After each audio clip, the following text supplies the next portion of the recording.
everybody. Can you hear me? Oh, there we go. I want to make sure you can hear me well. I'm really delighted to be here. The last time I spoke in Belize was at the SPEAR conference, the last one, so that's kind of nice to come back and speak here.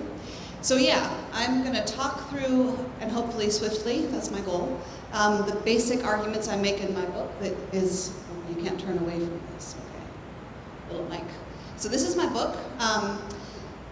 If you have access to the US and websites, you can order it with a discount code that's up there, so I am promoting it, but I also have copies here because I know the price of books is prohibitive for Belizeans to purchase. We're living in Belize and not being able to buy books. So I have 10 copies available that I'm going to be able to sell for 20 Belize each. And if there are more of you that would like it, I can probably figure something out in the future as well. So get with me after the talk. Okay, so I make 3 basic arguments in my book. And can you hear me well? I feel like it sounds weird.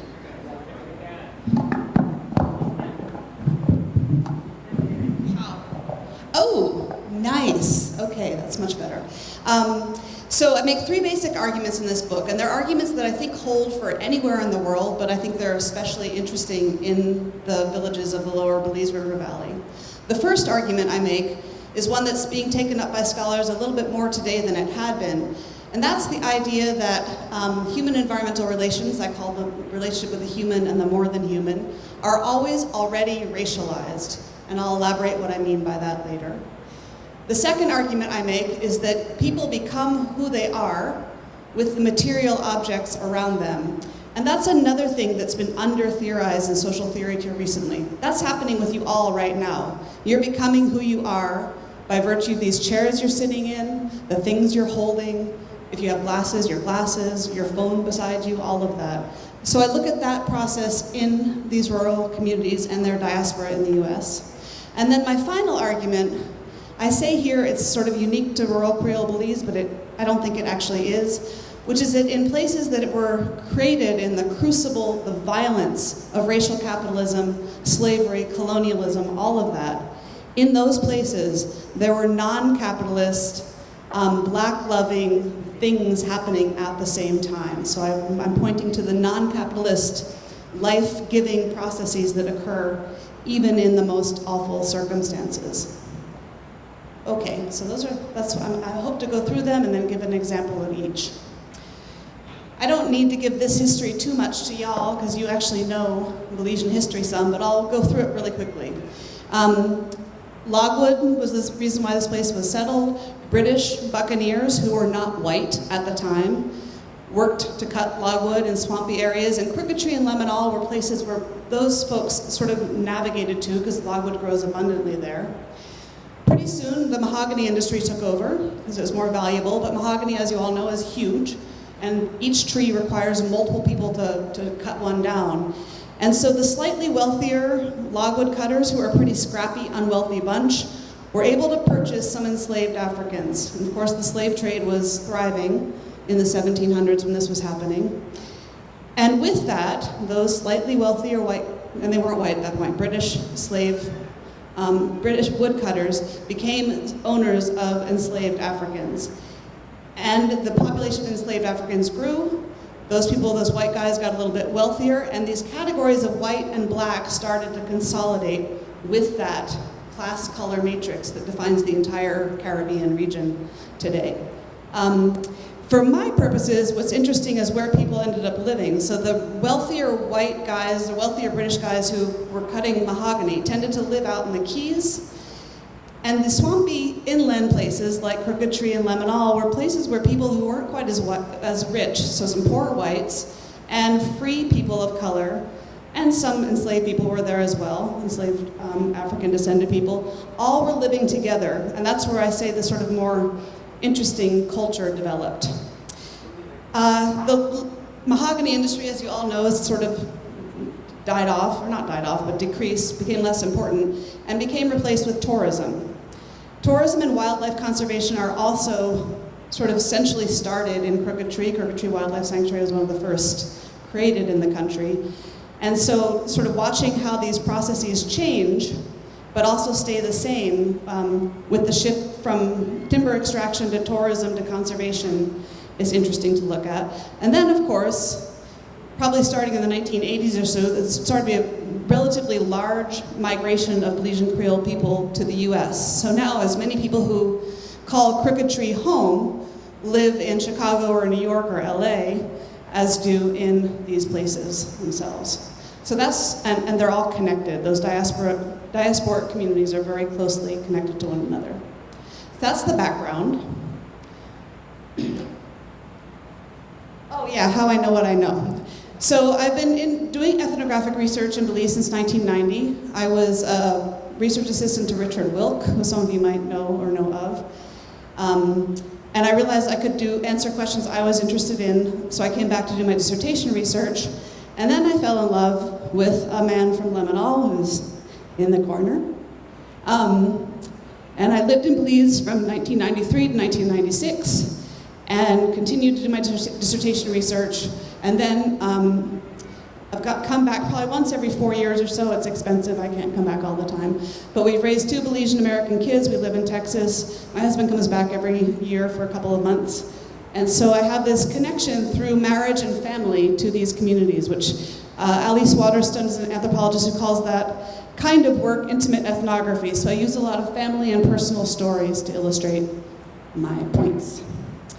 And of course, I'm a white lady. I'm still the white girl in Crooked Tree. I mean, I'll never not be that. So the complicated politics of race and class cover and gender shape everything I know as well. All right. So first, on race. Race is not biological. That's the first premise to start with here. It was categorizations that Europeans created to create 2 different groups, and I love this quote. I got it off of Twitter. I follow this person on Twitter, they're really smart. Race marks individuals and groups those individuals together to reproduce unequal relationships for the benefit of Europeans. So I start with that premise. That's what race is about. It's about power. And racialization is analyzed as being parts of lots of things. And recently, we're looking at how it's connected to the natural environment. And a really interesting way to see that in Belize is through the word bush. Well, first, where people live, right? There are Creole places, there are Garifuna places, there are Mayan places. We just saw that on the map in the previous presentation. But the word bush and the idea of being bushy and teasing each other about having, you bushy-headed boy, you, go fix your bushy head. Or, I come from bush. You all know that has these meanings and these overlays, and I started thinking about it. And I think the idea of bush is racialized, right? So I don't think you call a Mayan person bushy, right? I mean, I'm not 100% sure about this, so if I'm wrong, please tell me, because I've been asking around and thinking about it. But it seems to be a thing that's for Creole people. And it has that association with kinky hair. It's also around the world. I mean, Frantz Fanon even refers to the bush as being this sort of more African. And then, of course, it's got that idea of backwardness associated with it. But at the same time, people who come from these rural areas are darn proud. I come from bush. I know a bush boy. I know what I'm doing. I can handle my candle. Yes, you're not from bush. Exactly. So my husband taught me that. So I think of this as a blackening assemblage that does some interesting things, that conforms to the dominant racial order, but also subverts it and gives space for a different way that blackness and connection to the environment can thrive. I have lots of examples of that. I could talk about how this race and more than human connection happens in lots of ways. I'm just going to give you one example from how it manifests in tourism that came from Crooked Tree. So in the 1990s, I was living in a house where a guy owned a resort, and he had a son who did really good bird tours. Real guy, brown-skinned. And this German man, who was white, came wanting to do bird tours. And so he asked how much he would be charged. The resort owner gave him a price, And the German guy looked at him like, there's just no way. I'm not paying that. That's ridiculous. I'm not going to pay that much for that. And they haggled back and forth. And the resort owner, who was someone I knew well, was obviously irritated. He'd had this happen a million times before. And he walked away. And he said, just walked away. The German guy gave in eventually because he really wanted to go on the tour. And so he paid the money. He came back that next day. He was grumpy going out in the morning, but he came back that evening with the tour guide, and he was shocked. Oh my goodness, how this Creole tour guide knew so much, was so smart, could see so many things, educated him so much about the natural environment. That shock. I've heard that kind of commentary my last trip to Belize. These white lady and white guy bird touring, so amazed at the rural Creole guide and their knowledge. And so that's an example of an interesting thing of like the white racial frame that the German guy and the white ecotourists had, assuming incompetence in black people, and then the tour guide being completely competent. And so that tour guide experiences that moment of pride in their knowledge, they're acknowledged, and the white people's racial frames are kind of disturbed for a moment. So it's an interesting little aperture, I think. Okay, I have 10 minutes, I think I'll be done. Becoming with the more than human, so this is how people become who they are with the material world. I have a very long chapter on this in the book, but there are so many ways in which being rural Creole is about knowing the natural environment that you live in, being able to use those elements of the natural environment, knowing how to sustain oneself, being aware of how powerful and dangerous muds, rivers, waters are, of the dangers of tamigoffs and taigas, of the dangers of Tata Duende, shout out, and jack-o'-lantern and all of that. So being aware of how agentive and powerful the landscape is a part of being rural Creole, as is knowing how to make a million different things from the natural environment. So just a few tiny examples: coconut fat, or seasoning beef meat to make it taste really good. And people are really proud of that, and they put those skills into play all the time, and that's sort of how one becomes rural Creole over and over again, by doing those things. That also extends transnationally and into tourism. So this is my husband in Texas at the beginning of the deer season in 2016. He's an amazing hunter, fantastic shot, although he did just miss a javelina. And so he's very proud to put his hunting skills into practice in Texas. So we live in Central Texas with other Belizeans. We hang out with other Belizeans and we share the meat, all of that. So that's something that diasporic Belizeans do. They like to hunt. Or my sisters-in-law, when the first chance they got to come back to Lemonal, one of the first things they did was get into some dories and go out on Southern Lagoon and have a boil up of the fish that they caught. That was really important to them, right? To reestablish, to replenish their sense of connection to their homeland. And so these are people that live in Chicago, work as nannies, and this is how they reaffirm their rural Creole-ness. Or the tour guides again. I stole that picture off the web, I didn't take that one. Tour guides can use that knowledge and connection they have, and yes, they sell it. You could argue it's commodified, but they also take great pride in the knowledge that they have and that they can share, and that's another way they kind of reaffirm and re-become rural Creole in kind of new ways in the tourism industry. Language and music. Mr. Peter's Boom and Chime has at least 2 songs about Crooked Tree and fish and cashews and whatnot. There's a band in LA, Caribbean Dynamics. Anybody heard of that one? No? Okay, well Caribbean, oh yeah, okay, cool. So they have a song, Mr. Tiger Gone With Your Dog, about the Bonner family that I'm married into, and jaguars hunting their dogs, right? So even in LA, rural Creole animal-human relationships kind of get back into the mix when people are dancing on a Saturday night. And the language, the Creole language is full of metaphors about animals and plants and whatnot. My last point is that this idea of making these relational economies. So the ethic of sharing to rural Creole culture, I still can't share right. I've been married 23 years into rural Creole culture and I still get it wrong. I really try to share correctly, but I still make mistakes. And sharing,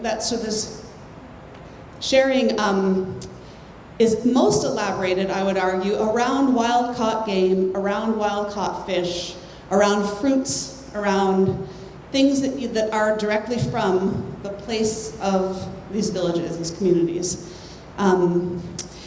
And along with that sharing economy is this a commitment to sort of being flexible, really enjoying not having to work on somebody else's time clock, but doing work as you wish, when you wish. And so work and fun kind of get blended in rural Creole communities. I think that's another interesting thing to think about.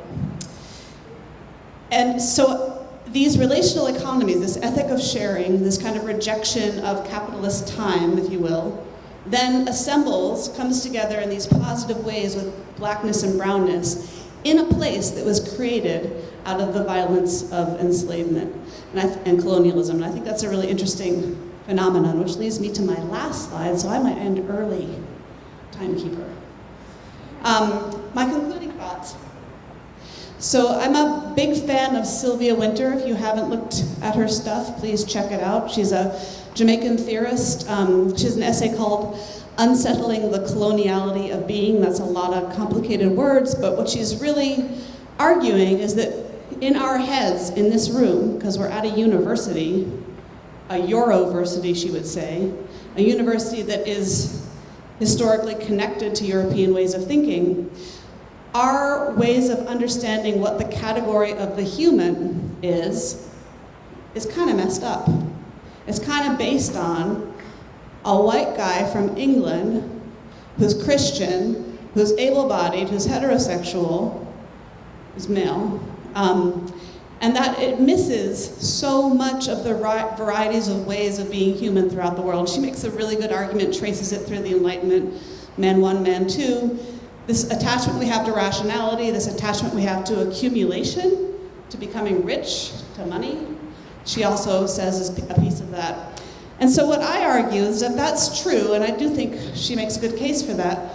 What goes on in rural Creole communities, whether in Crooked Tree and Lemonal or in Central Texas or Chicago and the diasporic versions of it, that they're creating a non-man two version of human being, a more relational, less autonomous, individualized conception of the human. And that might be the answer to the Anthropocene. So Belize, you've got the answer to the Anthropocene. That's what I'm arguing. And that's all I've got.